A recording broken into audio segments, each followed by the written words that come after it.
আসসালামু আলাইকুম, কেমন আছেন সবাই? আশা করছি সবাই খুব ভালো আছেন। আলহামদুলিল্লাহ, আল্লাহর অশেষ রহমতে আমরাও খুব ভালো আছি। তো দুপুরবেলা থেকে ভিডিওটা শুরু করলাম। সারাদিন গতকাল থেকে কিন্তু প্রচুর পরিমাণে বৃষ্টি হইতেছে।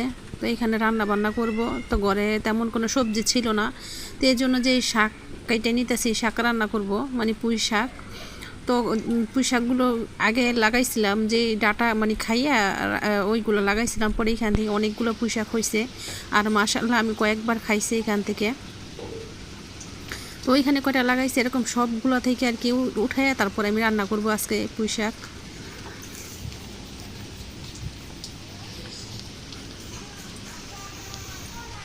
এরকম বৃষ্টি পড়তেছে আর কি, ফুটা ফুটা ঘর থেকে সকাল থেকে বের হইতে পারি নাই, তো বৃষ্টির কারণে। তো এখন একটু কমছে, সেই কারণে মানে চিন্তা করলাম যে শাকগুলো একটু উঠাই নেই।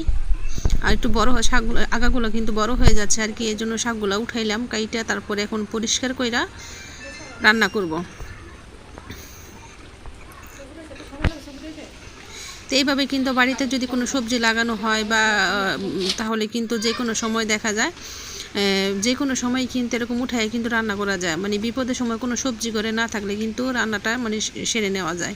তো এখানে কিছু কাইটা নিয়েছিলাম, তো পাতা কম ছিল শাকের মধ্যে, এই জন্য কিছু পাতা আমি উঠাই নিলাম। আরও কিছু শাক লাগাইছি আমি ওই পাশ দিয়া, ওইখান থেকে কিছু পাতা আমি উঠাই নিব যাতে তরকারিটা মানে সুন্দর হয়। তো পাতা থাকলে কিন্তু তরকারিটা ভালো লাগে। আর না তো শুধু পুঁই শাকের যদি ডাঁটি থাকে তাহলে কিন্তু তরকারির মধ্যে শুধু ডাঁটাই দেখা যায়। এই জন্য আমি কিছু পাতা উঠাই নিলাম। তো এগুলো এখন আমি অনেক বালু ছিল এগুলোর মধ্যে, কারণ এই যে এখানে কাজ করছে তো এখানে শুধু বালি আর কি। তো এই শাকগুলো আমি ভালো করে ধুইয়া রান্নাঘরে চলে আসলাম। রান্না করতে দুপুরে রান্নাটা, সকালে নাস্তা খেয়ে নিয়েছিলাম, আর অনেক কাজ ছিল তো এই জন্য আর ভিডিও করা হয়নি সকাল থেকে।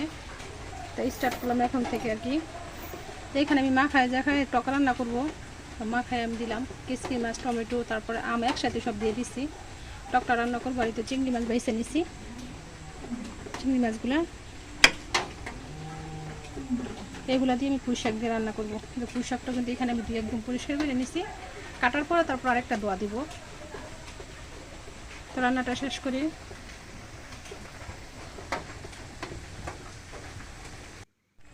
তো এই তো আমার টকটা হয়ে গেছে। আমি বেশিক্ষণ জাল করবো না, কারণ বেশি শুকাইলে আর খাইতে চাইবে না, জোর জোর রাখবো। এই তো নামাই নিব এখন।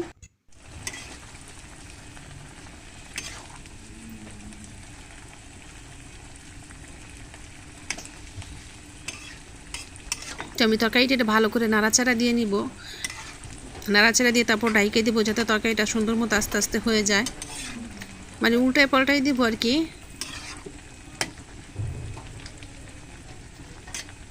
আমি এই পেশা চুলার মধ্যে যে গতকালকে যে মাছ ভাজি করছিলাম ওইটা ছিল, আর ওইটার সাথে কিছু চিংড়ি মাছও ভাইজা নিতেছি যাতে বাচ্চারা সুন্দর করে ভাত খেতে পারে।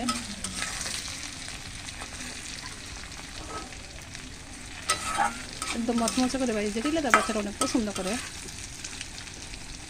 এগুলো কিন্তু একসাথে ভাজা হয়ে যাবে।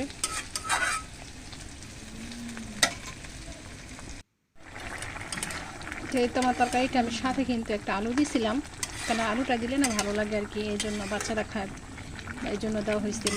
আবার আমার অনেক পছন্দ, সব তরকারির মধ্যে আলুটা দিলে একটু ভালো লাগে খেতে। এই আলুটা দিয়েছিলাম, আর বেশি জাল করে তারপর নামিয়ে নিব। একটুখানি জলটা শুকাবো তারপরে নামিয়ে নিব আর কি।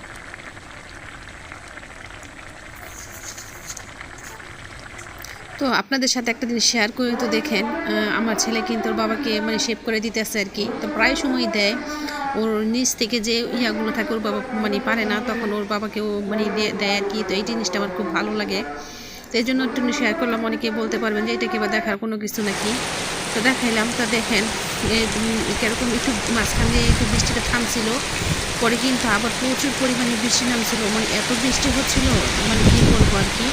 আর যেমন বৃষ্টি তেমন বাতাস, প্রচুর ভালো লাগে থাকলে লাইক করবেন, শেয়ার করবেন এবং সাবস্ক্রাইব করে দিবেন। তো এখানে কিছু গুলগুলা বানাবো বিকেলের নাস্তা। তো এখানে আমি গুঁড়া নিচ্ছি, এখানে নিচ্ছি আমি আটা দিছি, চালের গুঁড়া দিছি, গুড় দিছি আর কি, একসাথে গুঁড়লে তারপরে আমি রাখছি, দেখি হয় নাকি।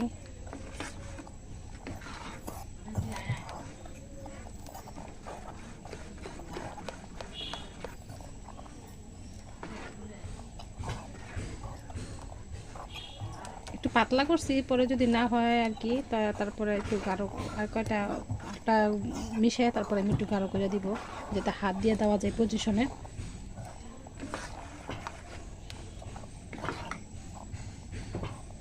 আমি ভালো করে একদম কিন্তু হাত দিয়ে মাখাই নিয়েছি, তারপরে আমি চামিচ দিয়েও কিন্তু ইয়ে করে নিলাম।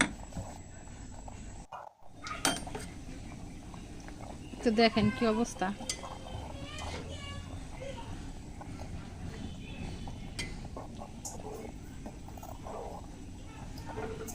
এই জন্য আমি এগুলো বানাইতে চাই না, এগুলো বানাইতে গেলে হয় না, এরকম অবস্থা হয়। এই যে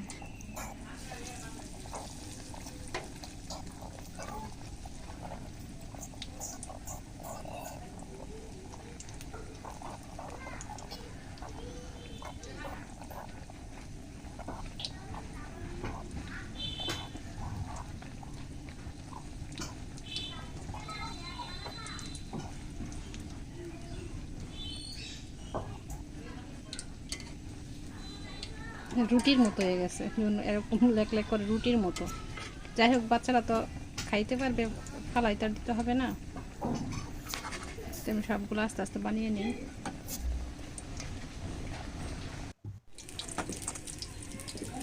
এই যে এরকম করে বানিয়ে দিচ্ছি, পরবর্তীতে পরে আর একটা একটা করে দিই না, যে এরকম করে একটা দিচ্ছে গুলগুলার মতো। যাই হোক, বাচ্চারা খাইতে পারলেই চলো। মানে পারি না, নামি আমার চেয়ে কানা মামা অনেক ভালো মনে হয় না, কী করবো বলেন। এরকম করে দিয়ে পরে সবগুলো বানাই নিব আস্তে আস্তে।